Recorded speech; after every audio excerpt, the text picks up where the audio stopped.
While Chicago was reeling from yet another 60 people getting shot last weekend, a mob of anti-racism protesters were busy toppling a 100-year-old Confederate statue in North Carolina, proving once again that social justice warriors would rather virtue signal at an ancient hunk of metal than address actual threats to minority communities.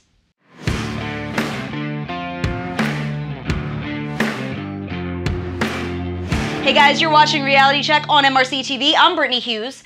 More than 200 protesters, including University of North Carolina faculty members and students, toppled a Confederate monument on the campus of UNC Chapel Hill Monday night because that helps exactly nothing. See, Silent Sam had stood on the UNC campus for over 100 years. Literally, it had just stood there, doing nothing, as statues tend to do.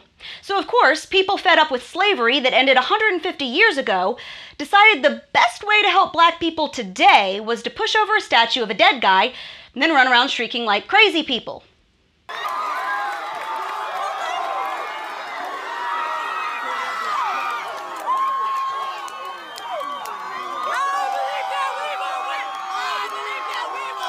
One freshman named Natalia Walker said that she had only arrived on campus 4 days ago, but that helping tear down the statue made her feel liberated.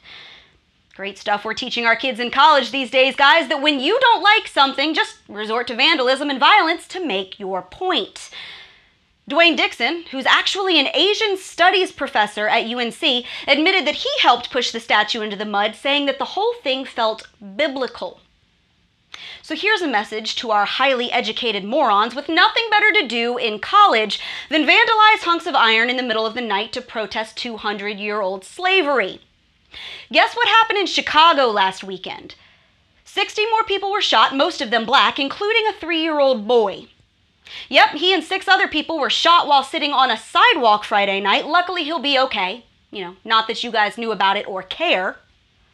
2 teen boys were found shot to death in a field. Another 17-year-old was shot and killed Sunday night. In fact, a total of 6 people died from gunshot wounds in Chicago last weekend alone. That's on top of the 74 who were shot there 2 weeks ago. That's 134 people shot across a total of 6 days, by the way.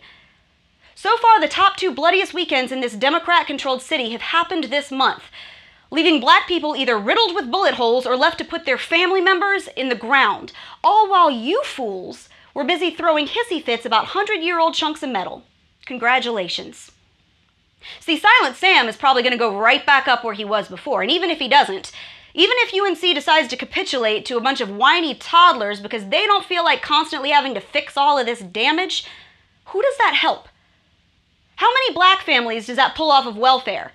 How many at-risk children does it send to school? How many fatherless homes does it heal?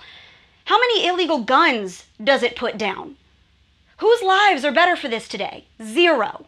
All it means is that there used to be a statue, and now there's not. Because the left would rather virtue signal in the name of fighting racism because, see, it means they don't actually have to do anything. They don't actually have to confront the results of their own terrible left-wing policies. It's the laziest pro-minority crusade in the history of ever, and all it does is leave one less motionless statue in a country still full of hurting people. And that's your Reality Check, America. Subscribe to our YouTube page, like us on Facebook and Twitter, and stay sane out there.